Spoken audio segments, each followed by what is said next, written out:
Hello and welcome to another episode of Absolute Game Off. Nerd! All right. So here we are. We have episode 101, and we have Sam, aka I think most of you probably know him as Casciatocomics. Did I pronounce that right? It's Casciato. Casciato. It's super Italian. Yeah. It's almost too Italian for its own good. No worries. Anyways, I'm excited to chat, hear your story, and really get into the discussion on. We haven't had a ton of guests in the original art space, so I'm really kind of excited to get into this. But we always start with kind of the first same question, which is, what is your origin story? So take me back. I know this isn't specific to OA. This is just Marvel, DC, the hobby. Start from the beginning. Yeah, where did it all start? Take me back as a kid.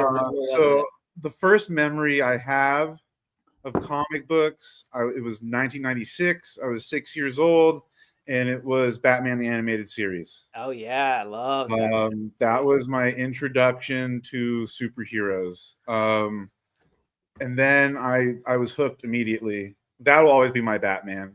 Mm-hmm. Conroy, Hamill, that whole group. And then I just went full in watching any superhero that had animated after it. I was watching it because Spider-Man, the X-Men, the original cartoon series, Transformers, G.I. Joe, anything. Like, I was hooked. And then what really brought it home for me was my father and my older brother. They're both big card collectors. So my dad was a baseball card collector, and my older brother was super into Magic. How much older was he? 2 years. Okay. So at this time, he's 8, I was 6. And he was super into like Magic the Gathering, Pokemon, pretty much any trading card, he was into it, especially sports like basketball, baseball, football. But baseball was his favorite, like my dad. And so when I was 8 and my brother was 10, so fast forward 2 years, my dad took us to our first collectibles convention, essentially. It was mostly sports oriented because that's what my dad was interested in. And I remember it was 98 because Jason Giambi was signing, and he was an Oakland A, and my brother was super excited for that. Even though we're more Giants fans, we love like all those home run guys in the 90s. Yeah. The new Bash brother. Yeah, exactly. So I'm super excited because it's my first time I'm going to get my hands on like comic books and like get to look or like I hadn't been to many comic book stores yet. Most of them were more focused on Pokemon cards. And so like I get there and I knew they were going to have a comic book section. So my dad gives me like $10 and he's like, go for it. And just lets me loose while he goes looks at baseball cards with my older brother. And that was when I was like, okay, this is what I want to do. Like, I love comics. I love reading the stories and the artwork. And I'm dyslexic, so I wasn't a big reader. Mm-hmm. And it was something that really got me into reading more. Oh, that's awesome. Really was awesome. And then we fast forward 2 more years. So I'm now 10. My brother is 12, going to more usually baseball card signings with my dad, but a lot of the times there were some comic book sections.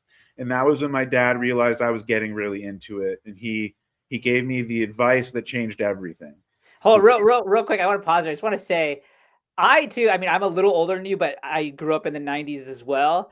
And I also I have distinct memories of going to those like sports card collectible warehouses. Well, yeah, they would just come through. They'd be like an empty space in the mall. They'd come through. And then what you're just about to say, I remember all the time there'd be like, I was big basketball, baseball, like, so I'm in the Seattle area. So it'd be like, Gary Payton's going to come do a signing.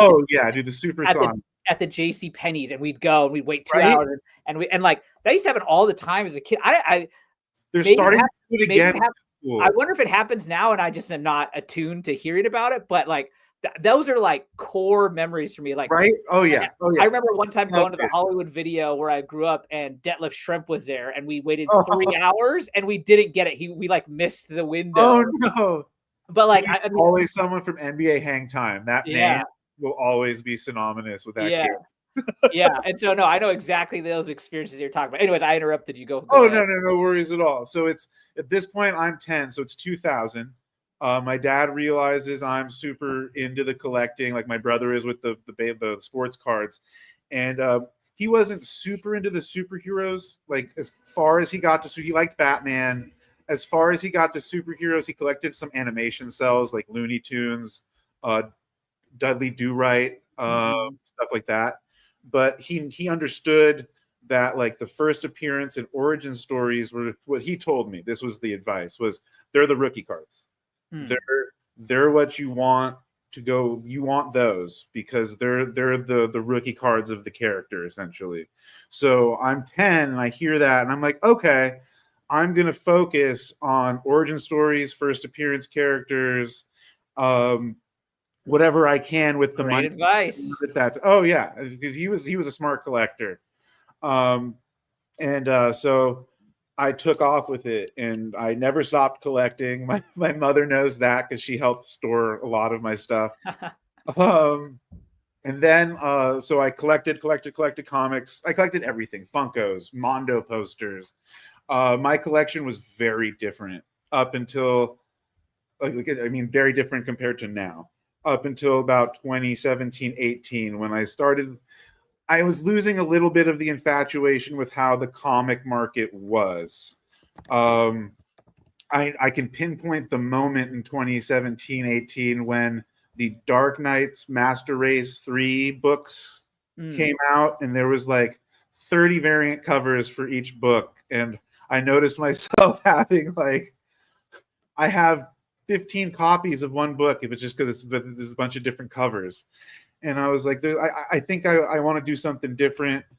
And then when COVID hit, I was already getting into the artwork from about 2017 to Wait, COVID. real quick before we go to that. Oh, So yeah. you've been collecting that whole time. Correct. You've probably collected quite a, and if you're a first Oh, appearance guy, you've probably got some stuff. I had a Amazing Fantasy 15 point in a 0.5 CGC. I had Fantastic Four #1, #5. So like first Doctor Doom, first of the team, first Iron Man, so Tales of Suspense 48 9 or 39. 39. Thank you. First appearance of Ant-Man I had. I always forget which Tales of Suspense that 22. one is. 22, I think. See, I've been out of the game long enough. I'm forgetting my comic nights, and that annoys me. I used to be like with all the names. I'm more that way with artist names now. So I had quite the collection. Sometime I'll have to pull out some old pictures and post them on Instagram of the old collection. But then COVID hit, so end of 2019 or so, when I realized it was time, was when I had gone on a trip with my mother to New Orleans in 2018, and I bought, it was X-Men, I think it was 95 or 99. It was one of those big books. Probably 94 then. 94, thank you. See, God, that's annoying me. For $50. Just at a comic book store. And then fast forward like a year and a half, 2 years later, I'm selling that book for close to like $300. So I was like, okay, the market is different. Yeah. Like, very different. And so I was like, it's now or never for the artwork. I'm stuck at home. Wait, but what talk to me about how you got attracted to the artwork, because I know now you. Oh, sorry. It's always been kind of the dream. Like the original artwork, even like as a kid, you'd see it once in a while. Like it wasn't something you'd see a ton, like until like I was going to more of the comic specific shows. But like it always felt unattainable. It always felt like almost mythical, like the original artwork they used to make the comic books. And it never felt, until I was a bit older, it never felt like, okay, this is something I should learn more. Like actually is something I could own. So once it became like, okay, financially, this is a thing, like I could sell my collection and actually get all the artwork I've always wanted. Because when the COVID bubble hit, it affected comics. There was a bit of a lull before the artwork really, because it's a bit more niche. There were a lot more newcomers coming to specifically the comics. You had people stuck at home watching all the new, like WandaVision had just dropped. You had all the people freaking out about Mephisto and all the different leaks of who's going to be in what show, and you could just see books just going for stupid money. Like, it was a bubble, and I see the market bubble, and I was like, it was now or never. I really, X-Men art was always what I wanted. I even do kind of a second pivot later. Like, when I first get into the artwork, I was buying like DC, Marvel, all sorts of stuff. I had a Jack Kirby piece at one point that I ended up trading. I know people hear the name, but like, there's a lot of his artwork out there. So like, yeah, it is expensive and it's awesome, but there's other pieces that are even harder to get, like a Barry Windsor Smith, for example, or like Michael Turner. There's not as much. They both died young. Like, a good example was when one of the first books I really dropped. I see Richard with the Mephisto spec. Yeah. One of the first books I sold, which when I first did it, I was really kind of nervous about it, was My Amazing Fantasy 15, but the market was so good. And in my mind, I was like, a lot of people own this book. Like, you go on eBay, you go on places, I was like, even though it's super sought after and it's awesome and everyone wants this book, like, there are a lot of people who own it. And I was like, I want to own, that's something I only own. Like, this is mine. And like, you can page through that book and like find a page that you own. And it's just a really cool feeling. And like, I used the money from the AF-15 sale to get a big Neil Adams commission, and then Neil passed away. And so it kind of all lined up, and I was like, okay, I think the universe is kind of telling me that I'm going in the right direction. Like, the original art is what I truly want in my heart. Real quick on that, do you think, are you a commission guy as well, or do you just now focus on published, or what are your thoughts? It depends on what I want. So like, for example, like, great question, because it is different. I am more into published, but for example, Neil Adams X-Men published pages are very few and far in between. Yeah, I only did a couple issues. Yeah, and you're not going to get the care. Like, there was one page at the time, and I remember like when I was doing it, it was like 14 grand or something, and you got like a glimmer of Havoc.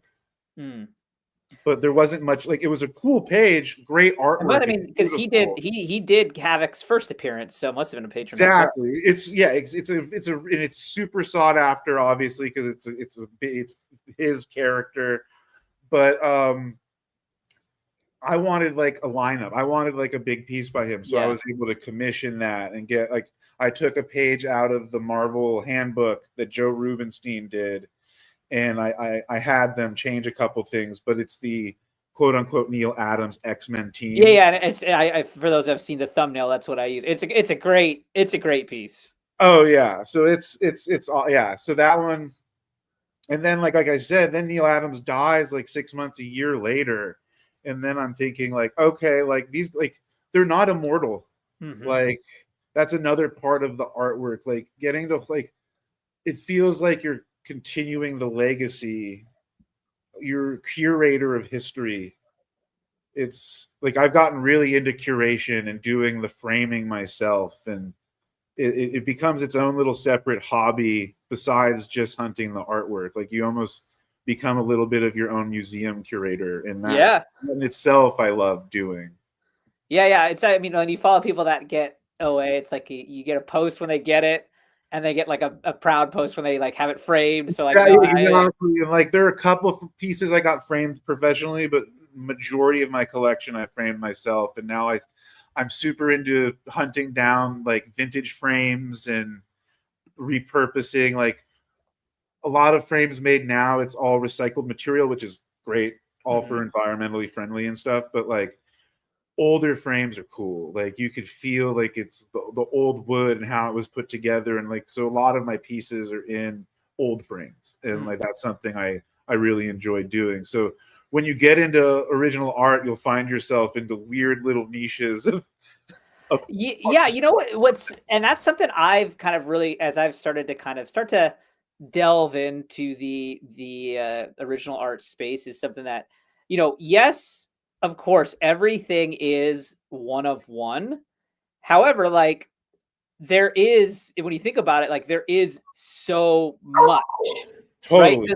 Because like, if you collect one comic book, obviously it's not rare in the sense that there are, thousands, of copies of that book.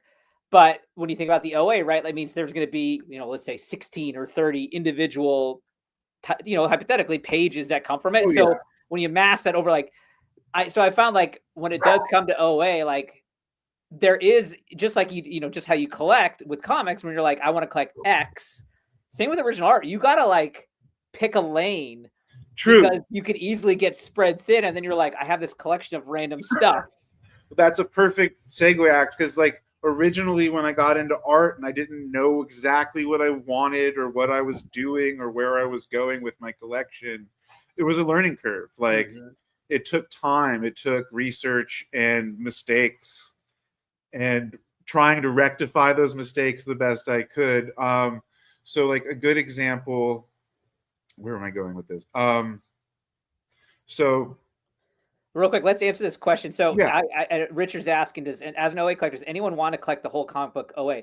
Richard, Yes. absolutely. Like that. Yes. Even as knowing as little as I do in the OA world, like I know, like I've talked to people that are like, that's one of like the crowning achievements you can do is own an entire book. Oh yeah. And so fun, crazy, we can all get really jealous here. Story is that you can look him up on comicartfans.com, and we can talk about that here a little bit for those that don't know, but it's a website that you can see people's collections.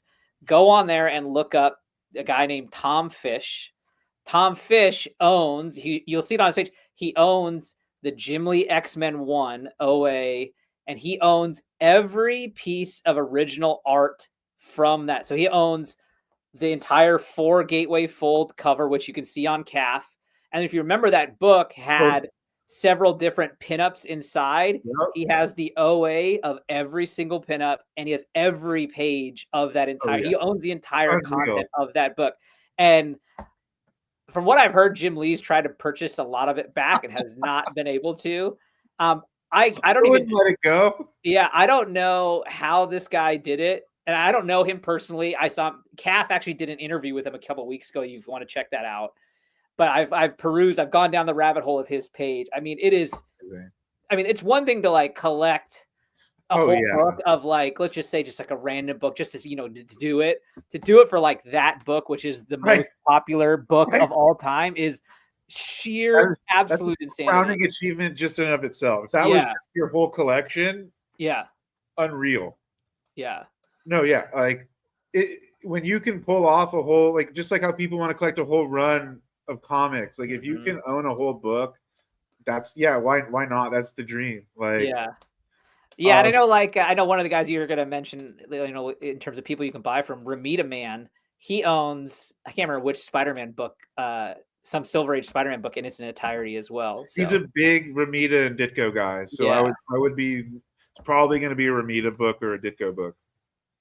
Yeah, Fish. I mean, again, a lot of OA collectors probably aren't online, but it'd be hard to disagree that Fish is a top 5. Like he's got to be in the top 5 collectors of OA. So there are people that blow mine out of the water. Yeah. It's like if you were into OA in like the 90s or earlier, like it was so like you could amass. Guys were not keeping their art book as much. People, like it just wasn't. You have a lot more art people like Niven, Trad Moore. Yeah, Steve McNiven, Trad Moore, guys who don't want to give up their artwork. They want to keep it. Adam Kubert's keeping more of his artwork now. You have more artists who are managed and have... and they have... Yeah, exactly. I mean, you're exactly right? OA, I mean, even if you just got into this 10, 15 years ago, the wealth of stuff you could have amassed at a much... Crazy. I personally think that even to this day, as popular and as expensive as OA has become, I still think it's a very immature market in terms of awareness and where it is only going to go 100%. up for those significant, well-known pieces. But I'm sure you're an X-Men fan. Like you've heard the story of the giant size X-Men 1 OA, right? Oh yeah, it's like Oh, the guy like found it, he got it at like a con in the 80s and it was listed for like $85. And yeah. he's like, oh, I got him down to 75. So I picked it up. And it's like, At dude, that time, it was an easier way for artists to make some money back. yeah. They weren't getting paid a ton. That's always been kind of a bit of a thing within the comic book world, especially when you have guys who were just inkers or just pencilers. Like, yeah, I mean, like Kirby's wife used to use his OA to just like wipe up copies. oh I mean, yeah, it was not it was thrown out. I mean, that's why like Golden Age comic book art is like almost non-existent. yeah, Even so a lot of hard to find. even Silver Age is almost near existent to find. If you ever get the chance and you're at a con, and Mike Royer is there, he was the main inker for Jack Kirby. Speak to him, just pick his brain. I don't even know. I've never even knew that. I thought Joe Sinnott would have been his main inker. Mike Royer did a lot of his work, especially on the DC side. Oh, okay. But it was like all of the New Gods, like Mike Royer. Like when you see a lot of Jack stuff, you're going to see Mike Royer on the inking side, and he saw everything. Yeah, like he was there for like so much of comic book history. I got a chance to talk to him at an event, and there weren't a lot of people there when I was there, so I spoke to him for like an hour.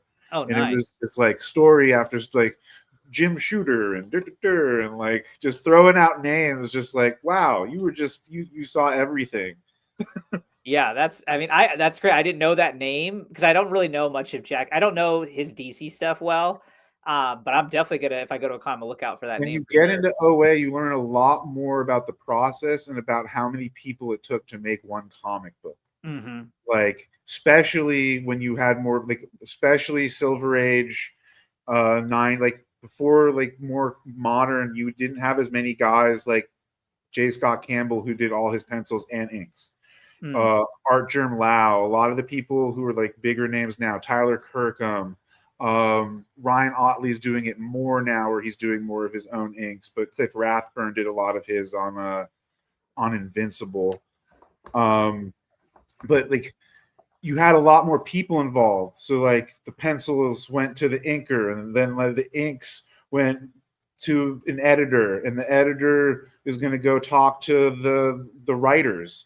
And like I have a great page by by Byrne, and you can see his notes in the margins. He's like, "Oh, the words are wrong. Like we need to fix the dialogue in the bottom." And like he has notes, like, and then you can see that they pasted new paste up bubbles over what was on there. Yeah, the dialogue was wrong.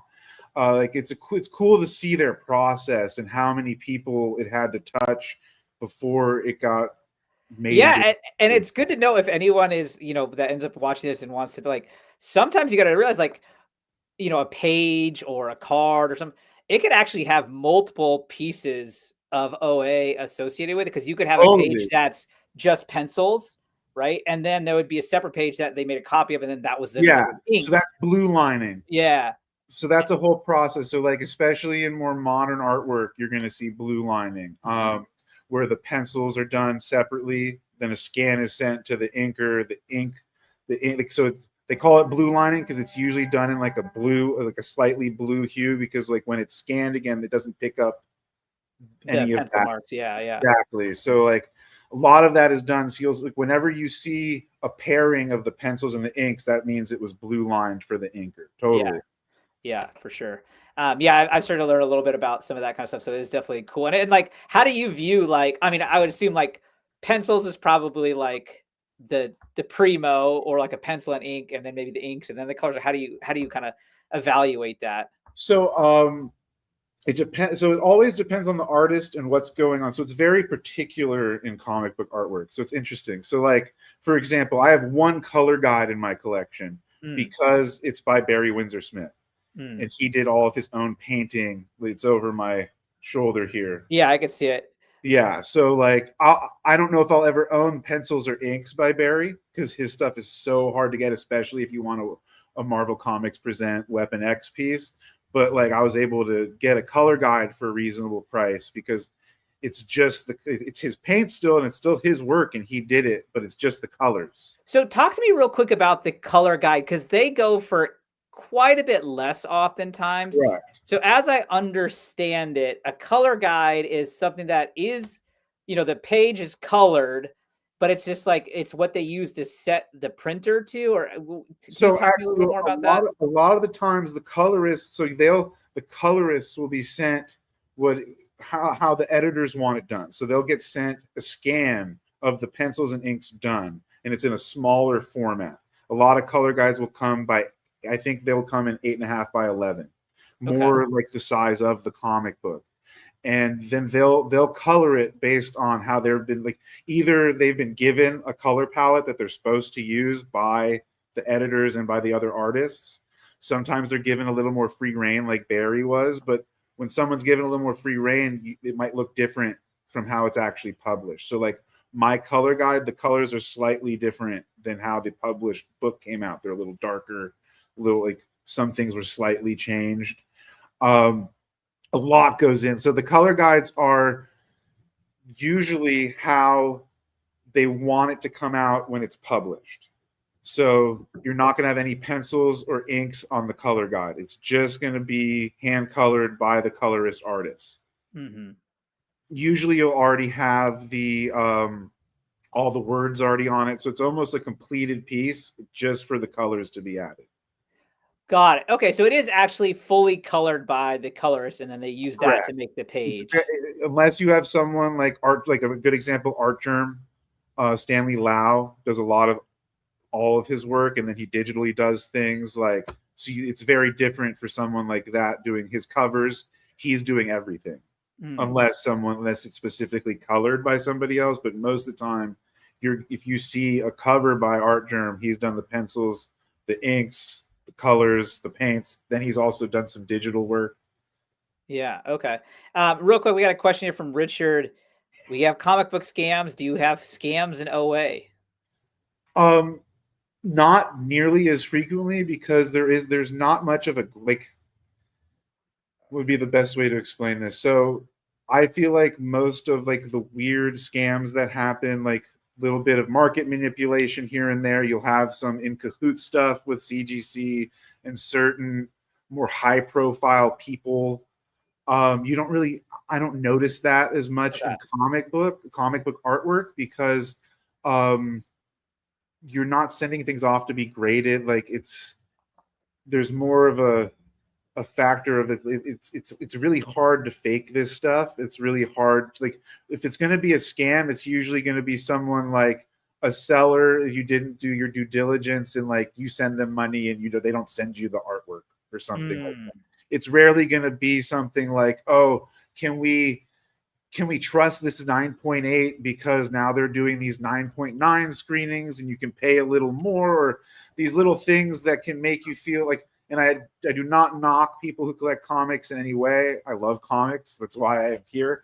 But like, there are little things that can make you feel a little less trusting in what's going on, because there is a bit of manipulation. There isn't any regulation like stock market or areas. Since we're kind of talking about grading real quick here, I noticed so C2E2 happened this last weekend, and I follow on Instagram Comic Connect, which is one of the big auction houses. Correct. And they posted a number of their pieces that they had on display there. And I noticed that they had grades on them. And that's the first time I'd ever seen grades on OA. Like, what is your knowledge of that? I have not seen that much. Okay. I don't know exactly what they'd be grading for, unless it's just like they're verifying like an authentic signature or something. No, it was like an actual numerical grade on the condition of the actual piece. Like, let me see if I can pull one up real quick. I haven't seen that as much, because it's in the art process, so many things can happen. Corners. Agreed. Things like they don't even usually ding it. Like, we don't usually even get that upset if like dialogue has peeled off over time, because the stick ups the paste ups don't stay forever always. Like, I don't, it's fine if it's like, oh, we want to verify like this is real. Like, I'm never against anything like that, but it's pretty easy to tell when you get it. Like, when you're looking at something, like you would have to find the page in like one of like either out there as a scan or something and be so good at art yourself that you could recreate it with all the notes and all the things. Like I would be impressed. Okay, yeah. So like here, this is obviously not going to show well, but you can see this as a page, right? Okay. And then if you scroll, yeah, it's not going to show there, but it shows this is an 8.0 VF. So like they're actually grading. I don't know who. Let's see, Shay, who's grading it? Yeah, I mean, I guess it must be just Metropolis or Comic Connect doing their own. Yeah, they're just wanted an extra layer of security on their end. Like they want to let people know, like, especially like that is a question I get a lot from new people in OA. Like, how do I know the OA is real? And like I said, like it's hard to get, it's not like impossible to get the boards to work on and stuff like that, but it takes a lot of work to fake this stuff. It's not an easy scam like it would be to like change a grade on a comic or like do little things you can do in the comic. Like since there's more of them and it's not like art forgery. Yeah. Like it's a lot few, and then the community is very tight knit. So like if you scam someone, you've lost all of your credibility. Like you're done. Like yeah, I mean, yeah, blast on Craft, you'll be on blast on Instagram, and no one will work with you. So like, there's no point. Yeah, I think too. Like when I think about it, like when scammers, what they use is they use things where the effort is low and the return on it is high. Exactly. And it's like the effort it would take probably to forge, let's just say, you're gonna forge a Rembrandt. Like, you're not going to be forging comic book artwork. You're going to be forging something that's going to make you millions because you're going to go to jail for a long time if you get caught. It's like it would take you so long to recreate a cover by so and so, and then you're gonna it's so like that makes sense. The closest I've ever seen is like some really good artists, like they'll come across like an unfinished pencil by like maybe who's been trained or whatever, and they'll come across unfinished pencils by a Kubert or by a bigger name, and they'll finish it and try to pawn it off as finished work by them. Like that's the closest I've seen. Or like using a light box or but you just got to train your eye. Don't make big purchases without taking time. Talk to people. We're all, from what I've noticed, very approachable in the comic book art community. We want to make sure people understand what they're doing. We don't want people being taken advantage of. From what I've gathered, like there are always going to be people who are just in it for money. Yeah, and I think a lot of the rules you probably use in, to avoid that on the comic book side would apply here as well. Exactly. Let's talk though a little bit about purchasing OA, because that is one thing I think about a lot. Like it's not like it's like there's not as it's really easy to buy a comic book no matter what the comic book is. I find OA is a lot more challenging. Like a lot of for instance, like a lot of OA obviously goes to Heritage, and I don't know, it's not the most pleasurable experience. I'm not an auction guy. I've won 2 auctions my entire life. Yeah, and especially now, like, because I was actually looking at something and it's like, okay, the auction ends here, and then there's this extended format, and then it goes, and it's just like, okay, I don't even know. Like, it's if you're doing auctions, set it and forget it. Yeah, set a price, let it go. If you miss it, on to the next one. You can't win them all. That's another great thing. You can't own them all. So like, that's like I set a lot of goals. Like I'm very goal oriented. Like I try to because if you're buying a lot of and it's okay when you first get into it, buy small pieces, get into it, learn, do things. But when you really commit and you're getting into it, that's when you'll want to be like, okay, where do I really want to put my money? Yeah. Where do I? Because they are an investment in the end. Like they are. Like you're putting your hard-earned money into something you love. You should love it first and foremost. But you do want to think about that financial amount you're putting in and be smart.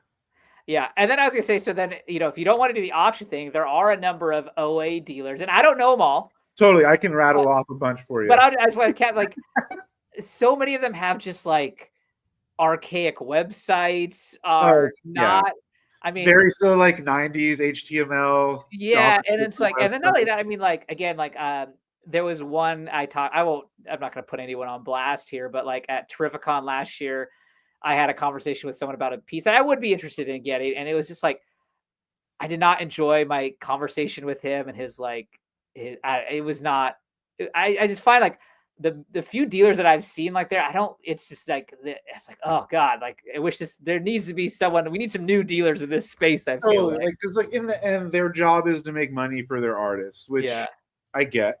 So I'll give you my strategy on how I do things. I'm not trying to hide any secret sauce. So I'm happy to help people and understand and get around. Like I start off on CAF, Comic Art Fans.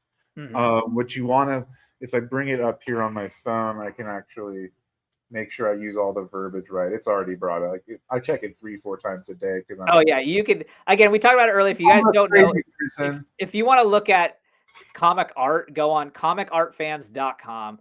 And then just even though the site is kind of old school, their search is actually really good. And so type in whatever Jim Lee X-Men 1, or, just be as general or as specific as you want. And you'll just get what's posted there by all the collectors that have pages on it. Correct. But there is a bit of a easier way to navigate it for purchasing. Oh, okay. Yeah, I've never purchased on there. The first thing you want to click on, or you'll create an account, and then you want to click on Art for Sale. There's a tab that says Art for Sale, and then you'll click on Member Classifieds. And then so when you're in the Member Classifieds, that's going to show you the most recent stuff posted by any member on comic book fan on Comic Art Fans that isn't a dealer, to my knowledge, because it looks like when you first open it, from how I use it, it's always just members specific what they're selling.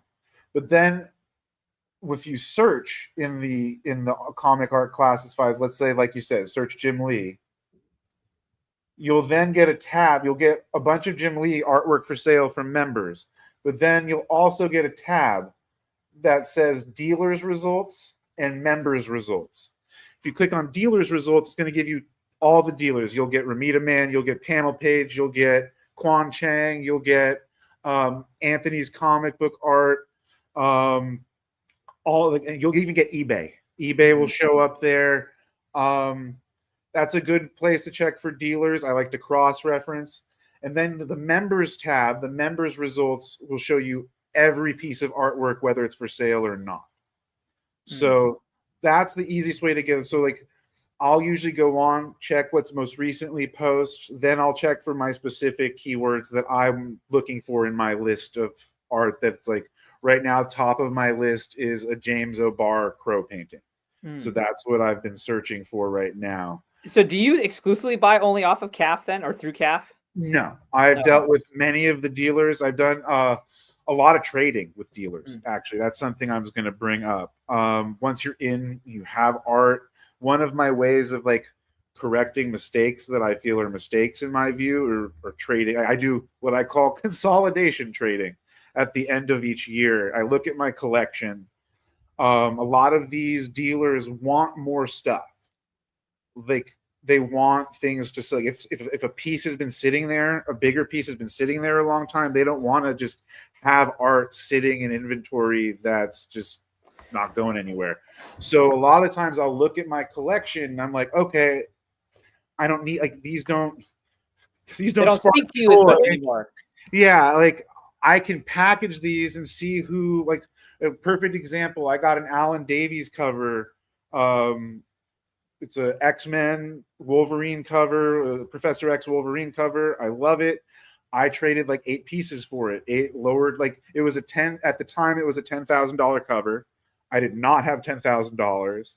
I looked around my loft at my collection and I was like, this was my second pivot where I was much more variety of art. I was like, I want X-Men art before everything goes crazy with X-Men. This was before Deadpool came, like before the newest Deadpool, before X-Men 97. I was like, the FOMO is going to go crazy when all of that gets announced. So I need to get all my X-Men art now because X-Men's my favorite.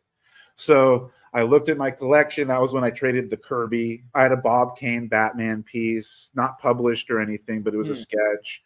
So like during the COVID years, I was selling and buying art more.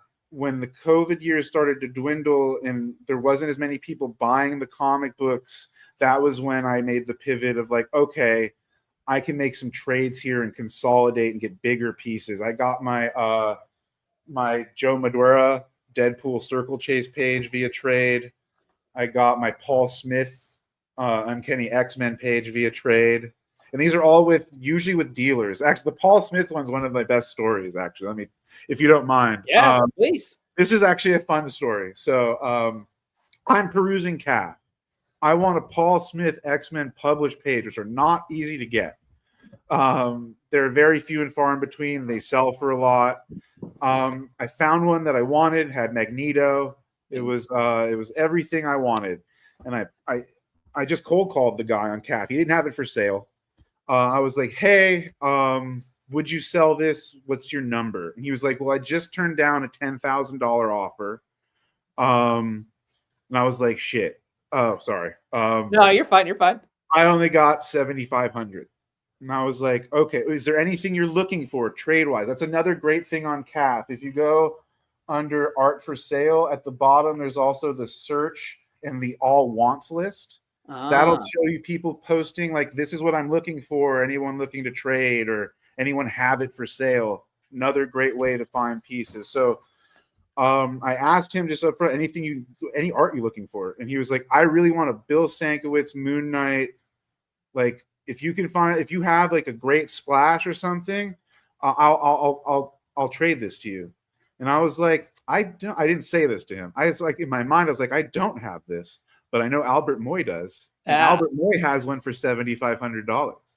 So I told him I had it, bought the $7,500 Moon Knight from Albert Moy, and held on to it for like a week, and then traded it to him for the X-Men page. Nice. That's great. There's little things you can like.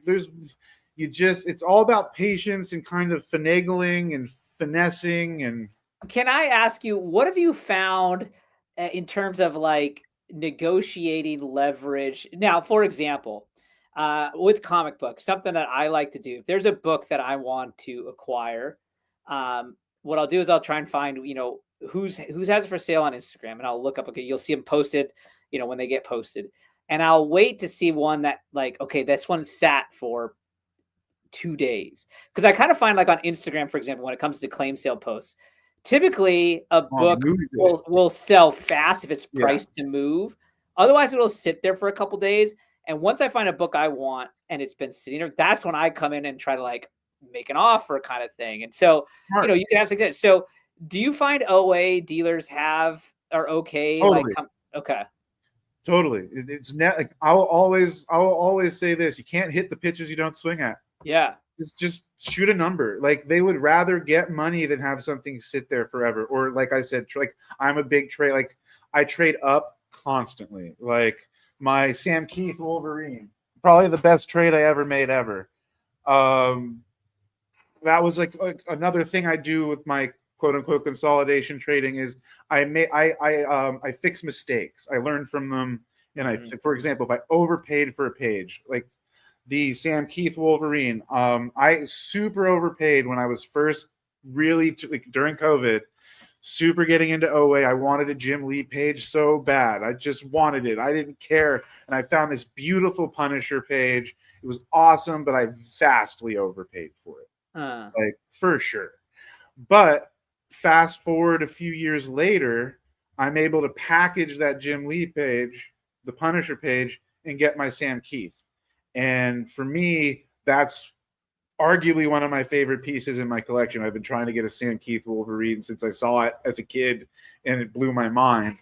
Yeah, but this is a good point. That story is a good segue though now into my next question, which is, with OA, everything is one of one. How does someone evaluate what an appropriate price is for, like, you said you overpaid. Why did you think you overpaid? Like, so you'll see the market. You'll as you look at pages, as you always look for what things sell for at Heritage, always look for what different art is being sold. Like, another really great tracking website I love is comicarttracker.com.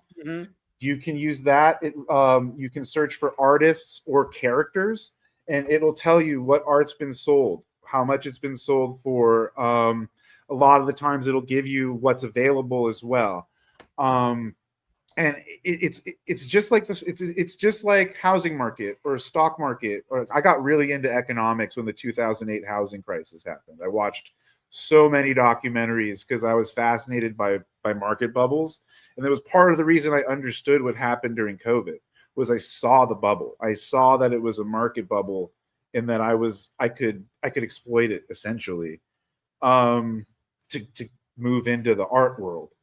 But the best way, because artwork only has the value that we give it, essentially. Just like comic books, it has the value we give it. There is the rarity feature, there is all that, but because we want it and based on how much we will pay for it is what it's worth, essentially. So you got to just see the baseline of where things are, and things jump. Things will happen that'll cause, like, sometimes, for example, a certain artist will become represented, and now his commissions are way more expensive. So then it'll cause an upward tick in their published art as well, because it's just, there's a new floor set for that. There's a new floor price, essentially, because it's now harder to get that artwork. I always go with CAF first in the members, because the members, there's going to be a lot more stuff priced to move. People want to sell stuff to get stuff. There's a lot of that. Just like you said, the claim sales on Instagram, like I look at CAF, like I look at like all those posts, a lot of those people want that stuff sold. They don't want it sitting there. And that's how I got my Jim Lee. Like, I don't think I ever would have gotten this Jim Lee page recently if it hadn't been somebody who recently won a piece on Heritage. And they needed to fund. They wanted to fund it. So he put it up there. I was like the 20th or 30th person to view it. He wanted $15K for it, which I knew, like, from what Albert Moy sells his pages for what they sell for at auction houses, it was priced to move. Like, this was not going to be here in the next few hours. Like, it was going to be gone. Like, I knew it. Like, if a couple more hundred people saw this, there was no chance it was going to be mine. So I reached out to him, and you set up the most important thing in comic book artwork: payment plans. If you can, you got to be trustworthy and you got to stick with it, but set up payment plans.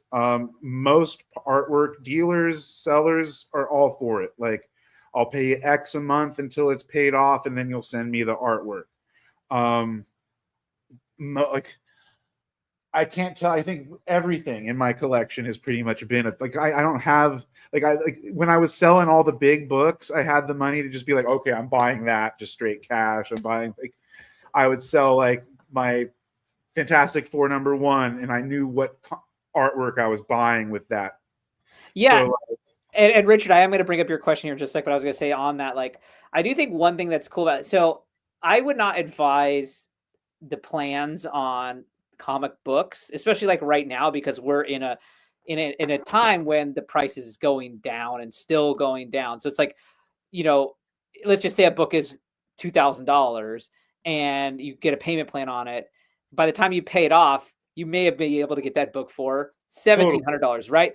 Totally. With OA, it's a little bit more stable, right? Exactly. And it's like, and if it's there at this price, it's probably not going to be going down and fluctuating like that. So you don't have as much to worry about. It's rare because, like, again, like, only so it depends on the artist. Like, another question, it looks like Richard had the correlation between and OA. So there's less FOMO, I would say, within the art community because we're focused on specifically what we want.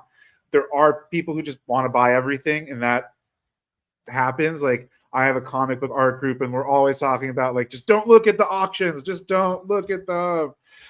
We're gonna bid. Like, it's just like, it's so hard not to. But you have less market manipulation. I feel like the most FOMO I had seen recently in the art, and it was a bunch of Lobo pieces sold when that got announced. But again, Lobo is a character that's got a huge cult following. Simon Bisley. There's a bunch of artists who are super well known for Lobo, and like, so, like, I wasn't surprised people wanted to snatch certain things up, but I don't see it as much. The most I saw it was in X-Men, and that's why like I knew like, and I only saw it because I during COVID I was snatching up a bunch of X-Men pieces, like the two over my shoulder here, the Andy Kubert and the Mark Silvestri. They were expensive even for the time, like even when I was first, like they were not cheap, but I knew based on what like I just knew they weren't like it was a now or never kind of thing. Like they were going to double or triple in value when Yeah. X-Men Yeah. became more popular. And so to answer your question, Richard, like absolutely, like just like with comics, there is going to be some correlation factor. But like if you have a Wolverine by Jim Lee and it's from a key comic and it's one from not a key comic, the key comic, right? And it's not it's what page is it? Is it a splash page? Is it a cover? Obviously, but yeah, like we talked about Tom Fish earlier, right? Like his big thing is he likes to collect the OA first appearance. So that's incredible. Yeah, right. And so like he has and so I don't know if he got it, but in this last Heritage auction, there obviously the first appearance of Iron Man would be the cover, but yes. the interior page that you first saw the Iron Man suit Unreal. Just sold on Heritage. And like that's how it was marketed. This is the first interior page of Iron Man and went for $500,000. I actually thought that was actually quite undervalued at $500,000. A lot of that Silver Age artwork, oh my god, like it's crazy because it's there isn't as much of it. Some of it's even in museums or just hoarded by people. And like I actually think like for example in that Iron Man example, so that interior work was actually done by Don Heck. Yes. Right. So it wasn't necessarily Jack Kirby. So I think if that page was Jack Kirby, I think that goes for double, if not more. Jack didn't even do a ton of Spider-Man. Like if you can find a Jack Spider-Man piece, they're always expensive because it was way more Ditko. Like Ditko and Romita. Like Jack did very few and far Spider-Man. Yeah. The other like example that is recent we have is the first interior page. Again, obviously the New Mutants 98 cover would be your first appearance with Deadpool. But the interior page of the first appearance of Deadpool went for sale in 2024, and it sold for $960,000. Oh, right? And again, like there's only so many times these things come up for sale. Like that was one of the things I got like one of the most lucky things of my life on was I made a bad trade. A trade I regretted. I can't say it was a bad trade because I like the piece. I still have the piece that I traded for. But I got lucky and the piece I traded away came around again and I was able to buy it back. But no, and just one more thing on the correlation with comics and OA. A lot of that's going to affect commissions. When you so if you're commissioning artwork, there's two ways I would go about it. Either commission what you love and you're not going to sell it most likely and it's just going to be yours and you're going to love it, keep it on your wall and it makes you happy. If you think you're commissioning to down the road resell, you want to look at who the artist is, what characters they're known for, and you like, for example, a perfect example, we use Jim Lee a lot, but a Jim Lee commission of an X-Men character is going to go for crazy amounts compared to Punisher, any Image comic, Grifter. Yeah, it's just a completely different ball game. Like his commissions have even gone up now. I think it might be like 15 to 20,000 to go through Moy to commission like an 11 by 20. Yeah. Right? So if you're gonna do that, get it. Like it's smart to do an X-Men piece because that's like it's not always about the money, but that will be where. If you're gonna go the route of pay Ghibli, $20K for a commission. If you're dropping the money, you want to. Don't get Star-Lord, get X-Men. Do your due diligence. Like look at it because it is an investment. Your money is also like your time. So you wanna be smart about it. Like I said, I've made mistakes and I've done smart moves to rectify them, in my opinion. But it's not easy, and I got lucky. Yeah. Sam, as we're coming up on the hour here, let's I know you took some pieces off your wall. Let's just again, you're one of the first OA guys that we've really spoken to, so why don't you show off some stuff? I know you got. Since I mentioned that I made a regretful trade, I do love the piece I have. The piece I traded for was a Del Auto painting. It's published from the the sex and violence series with Domino and Wolverine. So I do love that piece, but I traded away my Ryan Otley first appearance of Conquest. And Um, we obviously just saw Conquest yeah, in the I made a finale. mistake. It was I could admit like I shouldn't have traded this away, but I was lucky enough that it came around again on eBay of all places. Oh wow! And I snatched it back up before he showed up again. Like they put it up, like we knew he was coming, but the episode hadn't aired yet. So like he sent out I think it was a really smart business move. He set the original piece was like he had set it for like 4,500, and then like sent out an offer for 4,000. And then like the week the episode was going to air, he changed the price to 10K, but the offer was still good. Oh, so I just immediately accepted the offer. That's it was just sick. like, I'm gonna find a way to pay for this right now. Yeah, like, I'll sell something.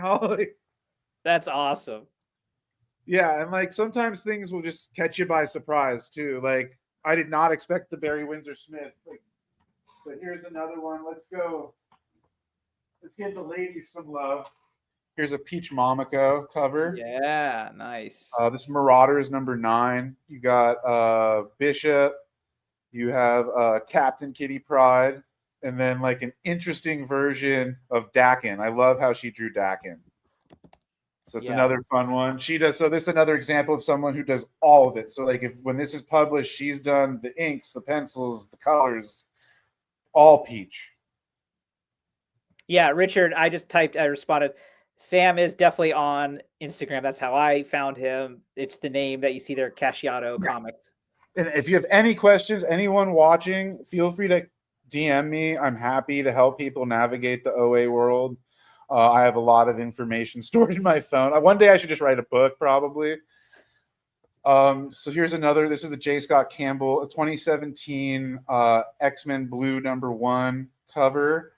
Another one showed up on CAF. The guy wanted to move it, and I could like, again, I'm looking at the dealers and seeing like, okay, how much are they selling things for? And it's just like, this was a no-brainer. He wanted 8K for this. I set up a payment plan. You're seeing covers like with one character selling for that now. So you are able to do payment plans with individual collectors as well? Oh yeah, you hit people up, they're open to it because they want to sell. They're posting stuff because they're trying to fund something, like either kids' college tuition or more artwork. Like it depends on which way they're going, but it's very rare someone's selling stuff just because we usually want to keep our art. Like unless there's something we want more, that's usually where we're going. Like that's so like you'll see a lot of people, they'll even sometimes be like price to move. And I saw him post it and I was like, this is what I got to do. Like I'll see a piece and then I just become completely focused. It becomes my wallpaper on my phone and like I have to own it. I kind of already showed it, but everyone loves Jim Lee. So. Yeah, you just got that. You just posted. I mean, that is a so happy about it. This has been the lifelong dream right here. Yeah, I mean, Jim Lee X-Men page is unreal, and what I love. Again, I told you about it when we talked about it real quickly on IG. That the Magneto headshots, right, are very similar to that sick Magneto splash. That's right. X-Men 2. It's like miniature version. Yeah, and that actually just sold last year on Heritage as well, that splash page. Oh, yeah. Dude, those splashes sell crazy amounts. Yeah. Yeah, no, that's a phenomenal page. It's incredible. And then lastly, your favorite. Yeah. I mean, it's not my favorite. It's one of my favorites, we'll say. The Greg Capullo Domino Series 2 card. Yeah, and why I said it's one of my favorite reasons is what got me into this hobby as a child was those cards from the early 90s, right? Like I did collect a few little comics, but I actually was more into the cards as a child, and I would read the backs of them and learn the stories of the different characters, and that's how I fell in love with these characters. So I have fond and vivid memories of those cards. Like I remember the Jim Lee X-Men was the first X-Men series set from 92, and then that series 2. So, and then and obviously that's just a great card from that set. So, oh yeah, anything that has Domino with her helmet on, I'm a sucker. I'm a sucker for Domino and her helmet. Domino's arguably top 3 favorite character of mine. It's gonna go Professor X, Magneto, and Domino are my 3 favorite X-Men characters. Yeah. So Richard, if you're asking this, if this is for me, which cards are your favorite? So the most nostalgic thing in this entire hobby for me is the 1990 Series 1, the 1991 Series 2, and the 1992 Series 3 Marvel Universe sets. So 1990 Series 1 is the very first cards. So there were cards before, but those cards they just reprinted comic art onto the card. 1990 was the first time Marvel ever made actual original art for cards. So Series 1, Series 2, Series 3 of Marvel Universe. That there's nothing more nostalgic to me than those 3 sets of cards. So those are my favorites. That Jim Lee Psylocke is one of my favorite pieces of artwork ever. Ever. I love that. Like they've modernized. I think J. Scott Campbell did a modern version of it. She's on like the building with like the hangover stuff. Like it's such a great piece. Yeah. I love that artwork. And then like if you collected those sets, then we naturally went into that 92 Jim Lee X-Men one. And like legitimately, if you don't know that set, every card is a Jim Lee masterpiece. Like there are a number of cards in that set. Like, and I'll even use one for example, Wolverine. The Wolverine card from that set is still to this day my favorite image of Wolverine of all time. My personal favorite from that set, it was like a connecting the damage room, the danger room. Oh yeah, like it was like 6 cards and it put together like a fight scene, and that's like it's so sick. I love the cards, like the Deadpool rookie card you got in the X-Force #1. Everyone was freaking out about that a few years ago. Classic. Yeah, it's so good. And that danger room piece you can see on CAF, the OA. Oh yeah, people own it. Like you see a lot of the people own like some of the people are fiends for the card artwork, dude. Yeah. Like, you say people want to own a whole comic, people want to own the entire set of the card artwork. Like someone Lake Show, I think they're called Lake Show. Show, it's Steve. Yeah, they just released the whole set of Joe Jusko's 2016. Yeah, so not every set. I mean, he's keeping a lot of it, and he's sold a lot of it to like some of his friends. But then there are a few pieces that are available. It's crazy. Like it's so cool to see stuff come out of the woodwork. It's like just been away forever. Yeah, I know that because I watched the video when they unveiled that. So like both 92 Marvel Masterpieces and the 2016, Joe Jusko did the same thing where he sold them all before the set even came in as one purchase to some person. And this 2016 set was just sitting in crates, I think even maybe in Europe, maybe, I don't even know, I can't remember what they said. And I don't know, the guy just decided like, I don't need this anymore, I don't want this anymore. And they reached out to Steve, and he was like, he put together a couple and they bought that with so a quickness. Cool. I have I have pencils to one of the Cyclops cards from the 16 set. I've seen that. Yeah. The only painted card I have is a Dave DeVries Magneto card. Oh, sick though. Yeah, I have that from the Masterpiece collection. Yeah. So we can start to wind down here. I'm curious though. The house is on fire. You can only grab 3, and you don't need to pull them off the wall if they're hanging on the wall. Burn inside the house.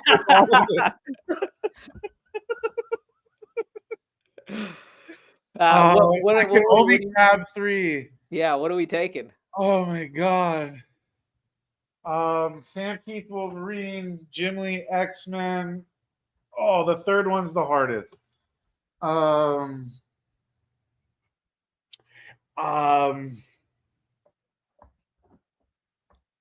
Probably the Neil Adams commission. The one that I did on the thumbnail? Yeah, because just you're not replacing that. Yeah.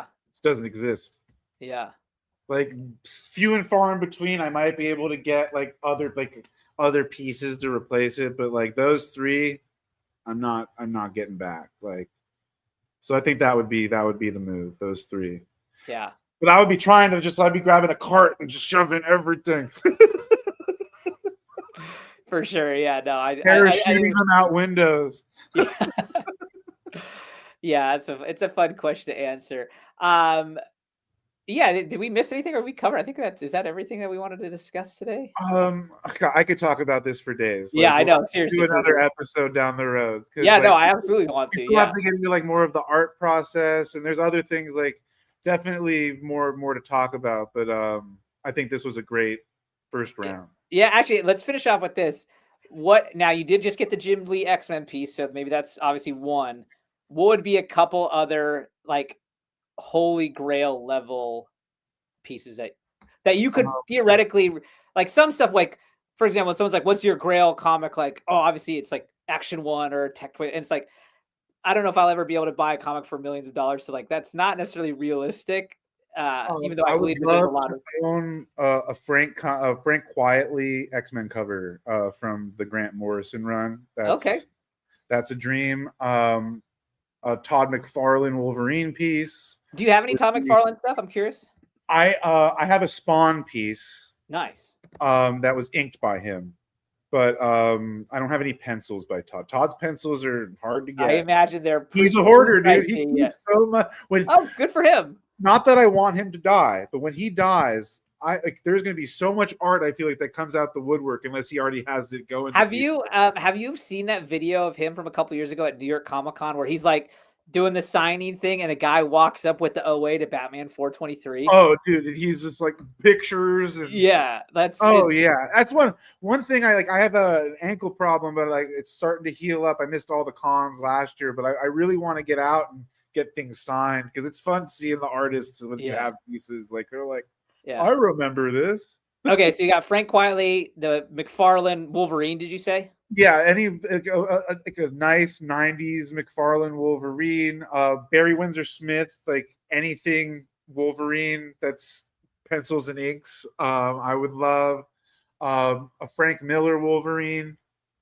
A lot of people need to understand with Frank Miller's art. I do want to say this before we're done because a lot of people think he's phoning in his work right now, and it's just like a lot of his work was inked by like master inkers. Klaus Janson, Joe Rubenstein, like all of like a lot of his iconic work. You love the inker. Like his work when he draws and inks it himself looks a lot more like what's that noir one he did? How am I forgetting right now? But he's most famous for it. I'm just blanking. They did the movies with Bruce Willis. Come on, chat, help us. What? Now it's gonna drive me nuts, but you know what I'm talking about. Like, so like a lot of his stuff, like Elektra, a lot of his Marvel stuff, Sin City. There you go. A lot of his Marvel stuff in DC, like any of that, it was Rubenstein and Jansen. Like, same with John Romita Jr.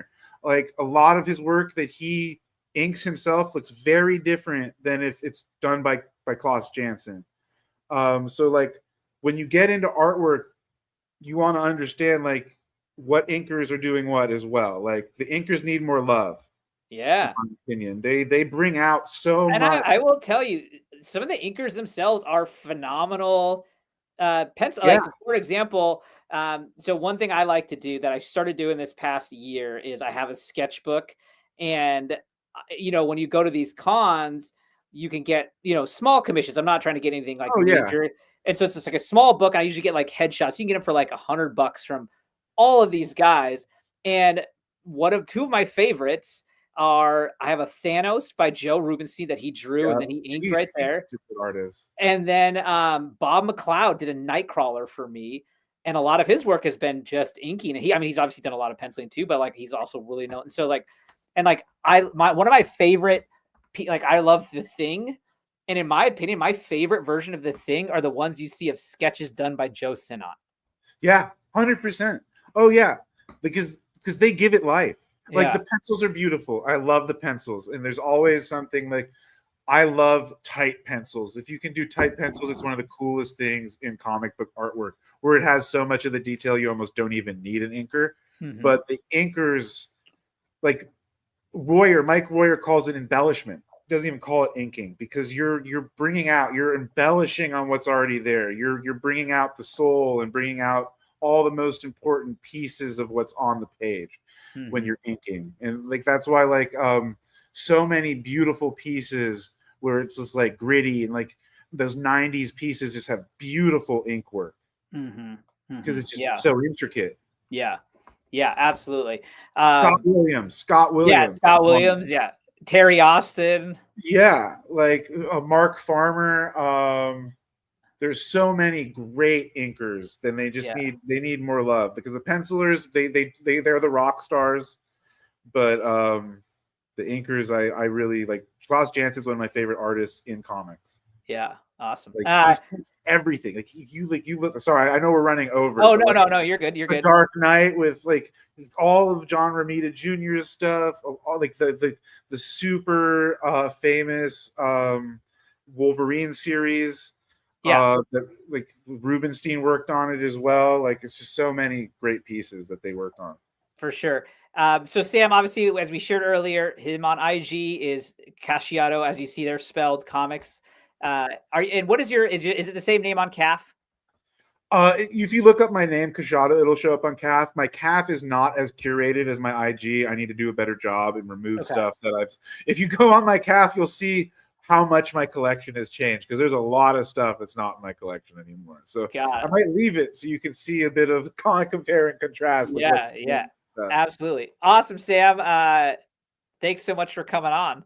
I hope to be back. This was lovely. Yeah, no, we'll definitely do another one. I actually want to talk to you about a couple things after we drop off here, but let's end the stream here. But everyone, thanks for watching, and we will catch you on the next one. Peace out.